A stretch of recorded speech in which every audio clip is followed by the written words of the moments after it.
వినగలిగిన మనస్సుతో శ్రద్ధ కలిగి ఆయన మాట కోసం మనం ఎదురు చూస్తూ ఉన్నప్పుడు ఆయన మన కోసం సిద్ధపరిచినటువంటి వర్తమానాన్ని మనం అందుకోగలుగుతాం.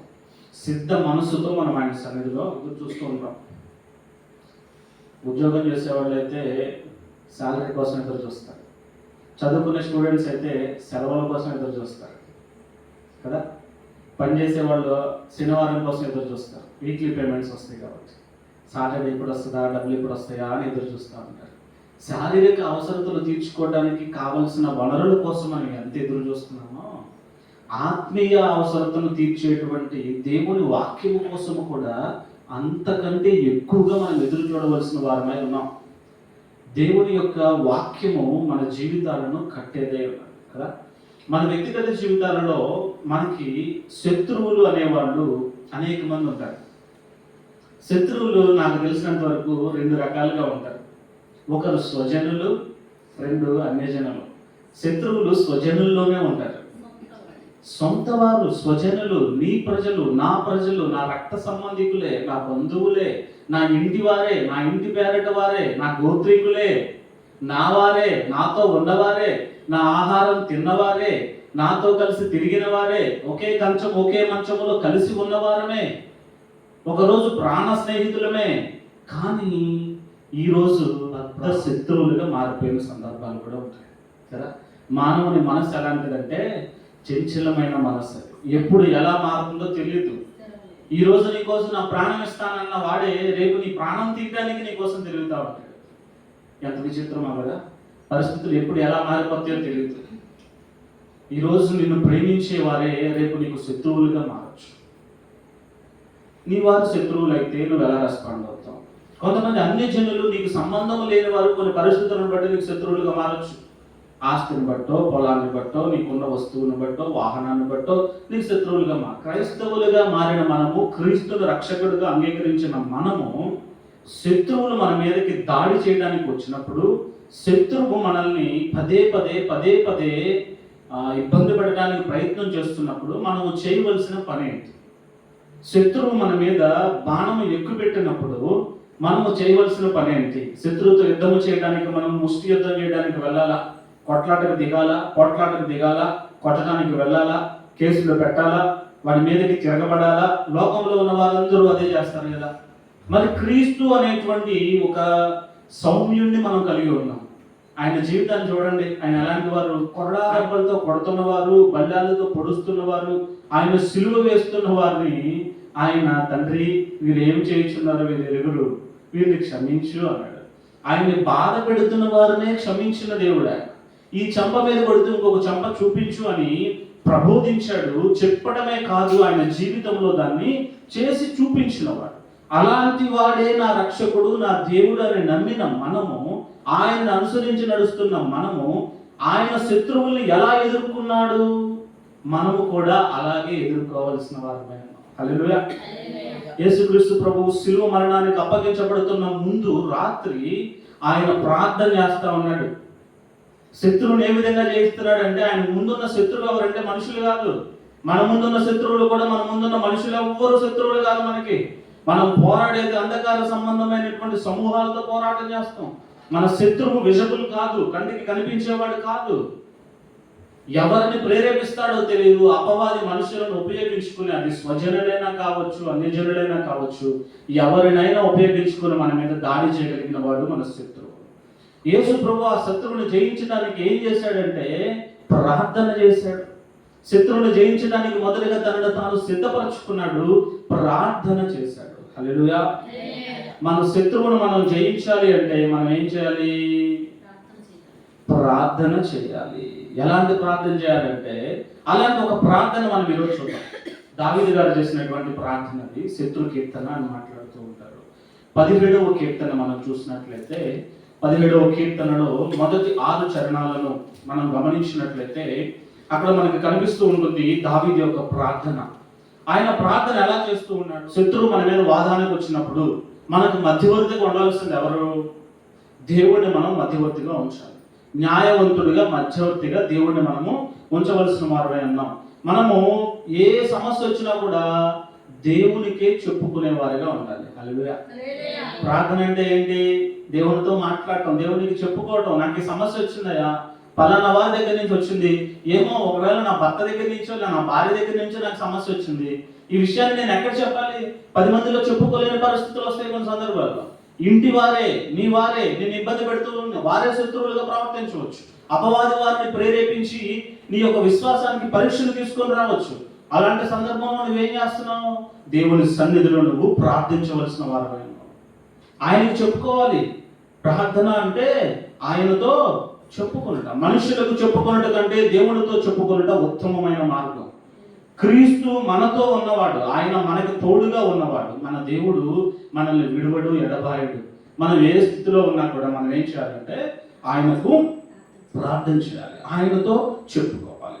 న్యాయము కొరకు మనము ప్రార్థించాలి. నువ్వు దేవునికి ప్రార్థన చేసే ప్రార్థన ఎలా ఉండాలంటే కపటమైన ప్రార్థన అయి ఉండకూడదు. అది నిష్కపటమైన ప్రార్థన నువ్వు దేవునికి చేయాలి.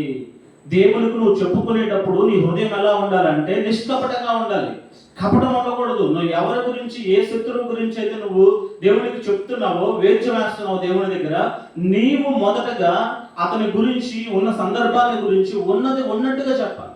లాయర్లకు చెప్తారు చూడండి, జరిగింది ఒకటైతే ఇంకొకటి లేనిపోయి కలిపి చెప్తారు కదా. జడ్జి దగ్గరికి వెళ్ళినప్పుడు, లాయర్ దగ్గరికి, కోర్టుకు వెళ్ళినప్పుడు అబద్ధ సాక్ష్యాలు చెప్తూ ఉంటారు. దేవుడి దగ్గర అలాంటి సాక్ష్యాలు పలకూడదు. దేవుడికి నువ్వు ప్రార్థన చేసేటప్పుడు నిష్కపటమైన ప్రార్థన చేయాలి. ఒకవేళ తప్పు నీదే, నీ మాటల వల్లే, నీ క్రియల వల్లే అక్కడ శత్రువు నీకు ఏర్పడ్డాడు, నువ్వు ఉన్నది ఉన్నట్టుగా దేవుడికి చెప్పాలి. దేవుడు ఏం చూస్తాడో తెలుసా? యథార్థతను చూస్తాడు. నిష్కపటమైన ప్రార్థన ఆయన ఆలకిస్తాడు. దావీదు చెప్తున్నాడు ఇక్కడ స్పష్టంగా, నా ప్రార్థనకు చెవియొగ్గుము, అది కపటమైన పెదవుల నుండి వచ్చినది కాదు. నువ్వు చేసే ప్రార్థన నిజంగానే కపటమైన ప్రార్థన, నిష్కపటమైన ప్రార్థన. దేవుని సన్నిధిలో మనం ఎన్నో ప్రార్థనలు చేస్తూ ఉంటాం, కానీ ప్రార్థన చేసేటప్పుడు మన కోణంలో మనం చూస్తూ ఉంటే, మన ఆలోచనలు మనం చూస్తూ ఉంటే మనకు అన్ని కరెక్ట్గానే కనిపిస్తాయి. ఎదుటివాడిదే తప్పులా కనిపిస్తుంది, ఎదుటివాడిదే దోషంలా కనిపిస్తుంది. నీ కన్నులతో నువ్వు చూసినంత వరకు ఒక్కసారి నువ్వు దేవుని యొద్దకు వచ్చి వాక్యపు వెలుగులో నిన్ను నువ్వు పరిశీలన చేసుకున్నావు అనుకో, నీ మాట వల్లనే అక్కడ తప్పు జరిగిందేమో, నీ ప్రవర్తన వల్ల అక్కడ తప్పు జరిగిందేమో. ఏంటి దేవుడు చెప్పింది ఏంటి? మాదేం చూపించాడైనా?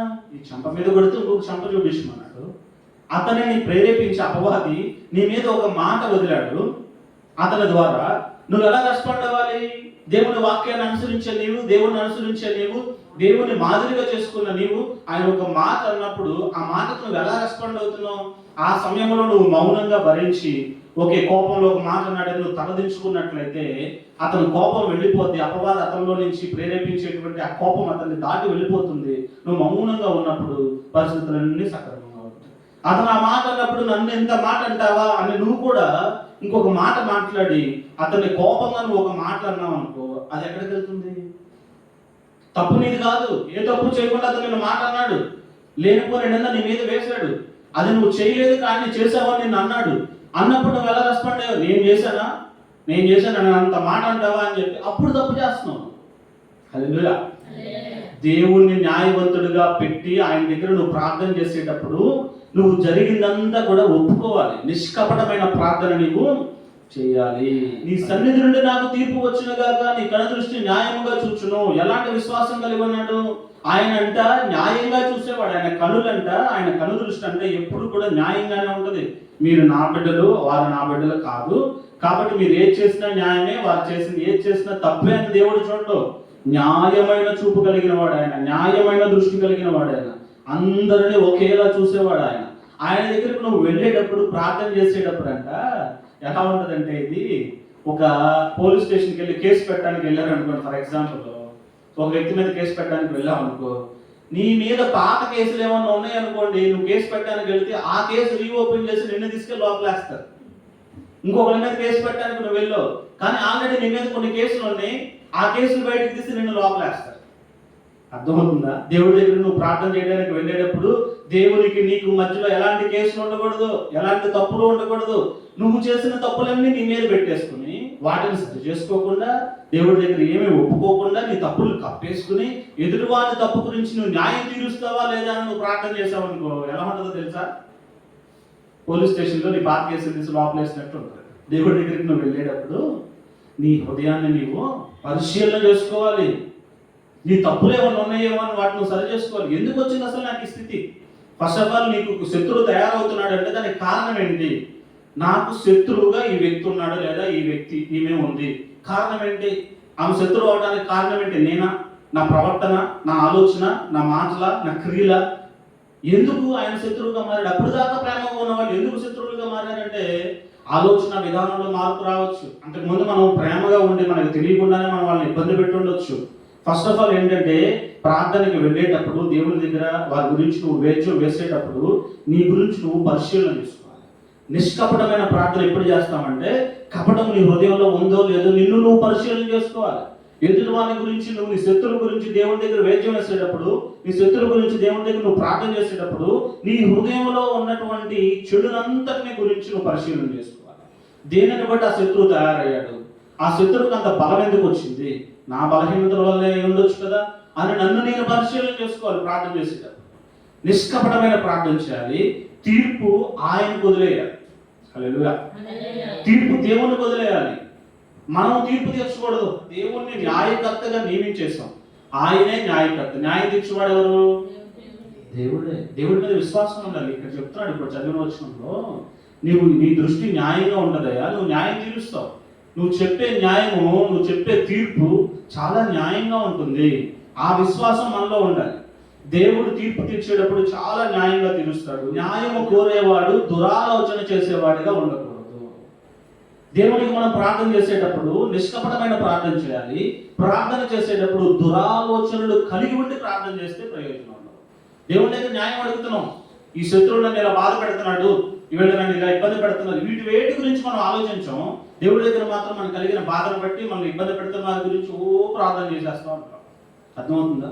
ప్రార్థన చేసేటప్పుడు మనల్ని పరిశీలించుకోవాలి. ఈ కోణాలలో మనం చూసుకోవాలి. మొదట ఏంటి? నిష్కపటంగా నేను ఉన్నానా? కపటం ఏమన్నా నాలో ఉందా? రెండవదిగా దురాలోచనలు నాలో ఏమైనా ఉన్నాయా? మన ఆలోచనలు దురాలోచనలుగా ఉన్నవా? చెడ్డ ఆలోచనలుగా మనలో ఏమైనా ఉన్నాయా? చెడు ఆలోచనలు, దురాలోచనలు, ఎదుటి వాని గురించి చెడుగా ఆలోచన చేసే స్వభావం మనలో ఉందా అనేది మనం ఆలోచన చేసుకోవాలి. ఇక్కడ దావీదు చెప్తూ ఉన్నాడు, ప్రార్థన చేసేటప్పుడు, శత్రువు గురించి నువ్వు ప్రార్థన చేసేటప్పుడు నిన్ను నువ్వు ఎలా పరిశీలన చేసుకోవాలో చెప్తూ ఉన్నాడు. ఫస్ట్ పాయింట్ ఏంటి?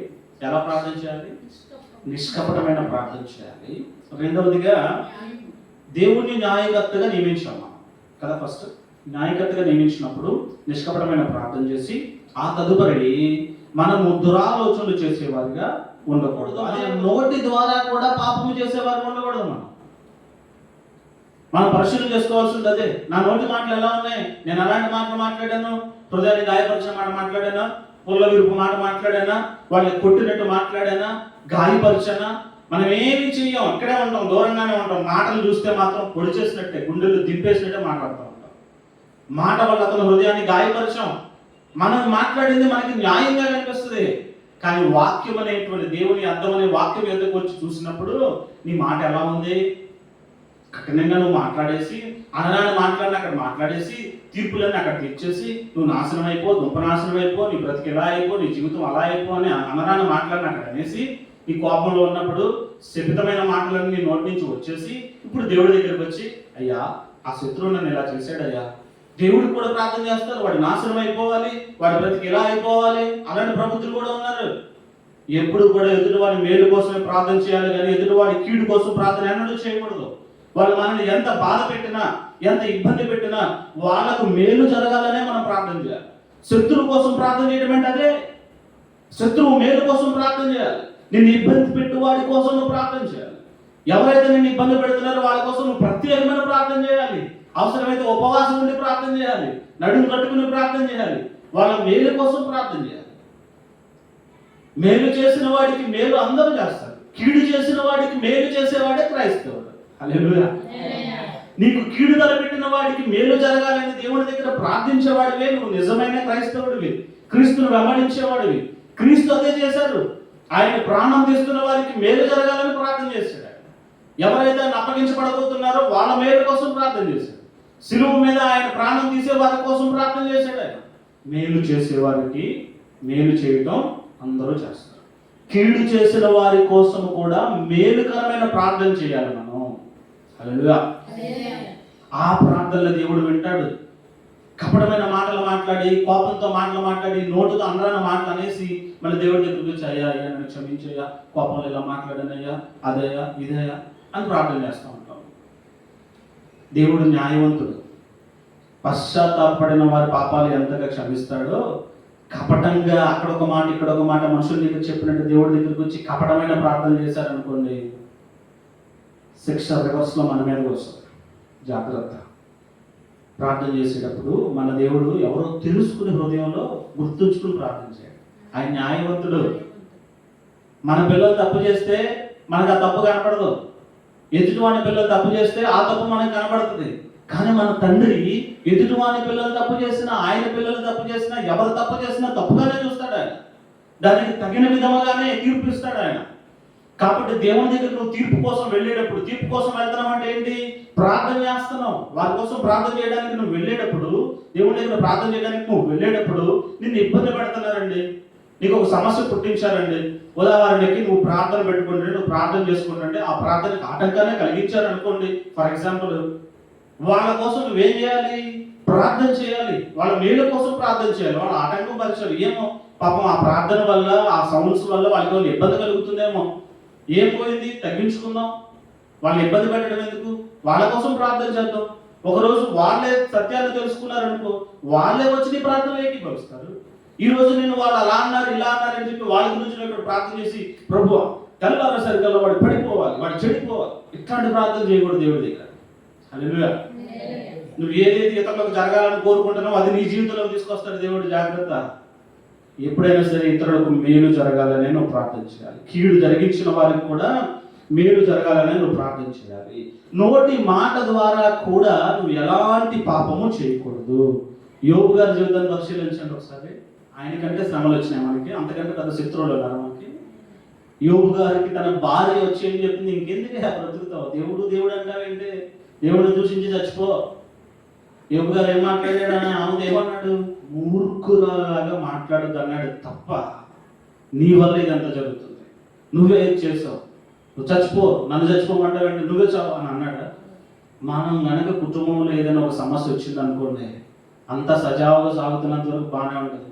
ఏదైనా ఒక సమస్య వచ్చింది అనుకోండి, దాన్ని మనం తగ్గుతూ ఉంటాం. ఎవరి వల్ల వచ్చింది ఇది? నేను చేసిన తప్పు నేను అర్థం చేసుకోను, నా భార్య తప్పు చేసిందని, నీ వల్ల జరిగిందని ఆమెతో పోట్లాడుతూ ఆమె మీద అంతా తోసేస్తాం. మొదటి నుంచి వచ్చిందే ఇది. హవా ఆదాములు తప్పును ఒప్పుకోకుండా పక్కకు తోసేసుకుంటా ఉన్నారు. మనం కూడా ఎంతసేపు నేరాన్ని ఎదురు వాళ్ళ మీద మోపేవారు ఉంటాం. అలా ఉండకూడదు. నీ నోటి మాట ద్వారా కూడా నువ్వు ఎవరిని నిందించకూడదు, ఎవరిని దూషించకూడదు, ఎవరిని అపహసించకూడదు, ఎవరి జీవితాలను నువ్వు తీర్పులు తీర్చకూడదు. తీర్పు తీర్చేవాడు ఆయన. ఏదైనా ఉంటే నువ్వు ఆయన దగ్గరికి వెళ్ళి చెప్పుకో. చెప్పుకునేటప్పుడు ఎలా ఉండాలి? నీ హృదయం ప్లెయిన్గా ఉండాలి. ఇవన్నీ నువ్వు పరిశీలన చేసుకుంటూ ఉండాలి. న్యాయము కోరేవాడు మనతో ఉన్నాడు. న్యాయము కోరేవాడంట తప్పటడుగు వేయకూడదు. హల్లెలూయా. దేవుడి దగ్గర మనం ప్రార్థన చేసేటప్పుడు మన అడుగు ఎలా ఉండాలంటే స్థిరముగా ఉండాలి, న్యాయంగా ఉండాలి. తప్పుడు అడుగులు వేయకూడదు, దురాలోచనలు చేయకూడదు, నోటితో పాపము చేయకూడదు. తప్పటి అడుగులు వేసేవారిగా మనం ఉండకూడదు. అల్టిమేట్ గా దేవునికి మనము మొరపెట్టేవారిగా ఉండాలి. ఎలా మొరపెట్టాలి ఒకసారి చెప్పండి, నేను ముగించేస్తాను. ఇంకా నిష్కపటమైన ప్రార్థన చేయాలి, దురాలోచనలు చేయకూడదు, నోటితో పాపము చేయకూడదు, కీడు చేసే వారికి మేలు జరగాలని ప్రార్థన చేయాలి, తప్పటడుగు వేసే వారిగా మనం ఉండకూడదు. ఆయన పాదాల దగ్గర పెట్టాలి. ఏ సమస్య అయినా కానివ్వండి, అది ఇంట్లో నుంచి వచ్చిందా, బయట నుంచి వచ్చిందా, ఎవరి ద్వారా మన మీద ఏ సమస్య వచ్చినప్పటికీ కూడా మనము చేయవలసింది ఒక్కటే ప్రార్థన. ఆ ప్రార్థనలో కూడా నీ మేలు కంటే నిన్ను బాధ పెట్టేవారి మేలు కోసం నువ్వు ప్రార్థన చేయాలి. ఆ ప్రార్థన దేవుడు ఆలకించి వారిని మేలుకరంగా మారుస్తాడు, శత్రువుని నీకు మిత్రుడిగా మారుస్తాడు. హల్లెలూయా. శత్రువుని మిత్రుడిగా మార్చే ప్రార్థన ఇది. మిత్రుడిని శత్రువుగా మార్చుకునే ప్రార్థన ఏంటో తెలుసా? స్వార్థంగా చేసే ప్రార్థన. నీ ప్రార్థనలో కూడా ఎప్పుడు స్వార్థం అనేది ఉండకూడదు. నిస్వార్థమైన ప్రార్థన చేయాలి, నిష్కపటమైన ప్రార్థన చేయాలి, తప్పులు తప్పుగా ఒప్పుకోగలగాలి. నీ బలహీనతను దేవుని దగ్గర నువ్వు ఒప్పుకోగలగాలి. ఎంతసేపు ఎదుటివాడి బలహీనతను హైలైట్ చేసి నీ బలహీనతను దాచుకుంటూ ఉంటే అవి మనుషుల దగ్గర చెల్లుతాయి, కానీ దేవుడి దగ్గర చెల్లవు. ఆయనకు అన్నీ తెలుసు. అంతరంగాలు ఎరిగిన వాడు ఆయన, హృదయ రహస్యాలు ఎరిగిన వాడు ఆయన. నువ్వు పైకి ముసుగు పెట్టుకుని వస్తే నీ లోపల ఏముందో ఆయనకు తెలుసు. తెలియదా? దేవుడికి సమస్తమో తెలుసు. దావీదు గారు చెప్తాడు. ఇంకా చాలా విషయాలు ఉన్నాయి, కానీ ఇప్పటికీ ఇంతటితో ముగించుకుందాం. ఈ విషయాలు మన హృదయంలో పెట్టుకుని దేవుని సన్నిధిలో మనం ప్రార్థించేటప్పుడు ఆయన మనతో ఉన్నాడు. ఇంకొక విషయం చెప్పి ముగిస్తాను నేను. ఫైనల్గా మీరు గుర్తుంచుకోండి, ప్రార్థించు వారి మీదకి లేచు వారిని దేవుడు శిక్షిస్తాడు. హల్లెలూయా. నువ్వు శిక్షించాలని ప్రార్థన చేయొద్దు. వాళ్ళు రక్షించమని ప్రార్థన చేయండి. నీ మీదకి లేచారా, అనవసరంగా అన్యాయమైనటువంటి నిందలు మోపారా, మన తండ్రి చూసుకుంటాడు. పిల్లల మీదకి ఏదైనా వస్తే పెద్దలుగా తల్లిదండ్రులు చూసుకున్నట్లుగా మన తండ్రి ఆయన మన మీదకి వచ్చిన వారిని ఆయన చూసుకుంటాడు. మనం ఏం చేయాలంటే వాళ్ళు మేలు జరగాలని ప్రార్థన చేయాలి. ఆయన చూసేది మన మనస్సు. వీళ్ళు ఎలాంటి మనసు కలిగి ఉన్నారు, నా వంటి మనసు కలిగి ఉన్నారా, క్షమిస్తున్నారా, ప్రేమిస్తున్నారా, ఆదరిస్తున్నారా, ఇతరులు బాధ పెట్టినప్పుడు భరించగలుగుతున్నారా, ఓర్చుకోగలుగుతున్నారా, వాళ్ళ కోసం వాళ్ళ మేలు కోసం ప్రార్థన చేస్తున్నారా, ఇవి ఆయన చూస్తాడు. టెస్టింగ్. నువ్వు విన్న వాక్యాన్ని వినేవారిగా ఉంటున్నావా, విన్న వాక్యాన్ని నెరవేర్చేవారిగా ఉంటున్నావా అని చూస్తాడు. వాక్యం ఈ రోజు వింటున్న మీరు మీ జీవితాల్లోనికి ఇలాంటి పరిస్థితులు ఎదురైనప్పుడు విన్న వాక్యానుసారంగా మీరు ప్రవర్తించాలి. త్రూ యువర్ యాక్షన్స్, మీ క్రియల ద్వారా. చాలా మంది వినువారుగా ఉంటారు కానీ దాన్ని ఆచరించువారుగా ఉండరు. మీరు వినువారా, ఆచరించువారా? వినువారుగా ఉంటే మీకు శ్రమ, విన్నదాన్ని ఆచరణలో పెడితే మీకు ఆశీర్వాదం. హల్లెలూయా. మీకు మేలు కావాలా, ఆశీర్వాదం కావాలా? దేవుని వాక్యాన్ని మీరు అనుసరించి నడవండి.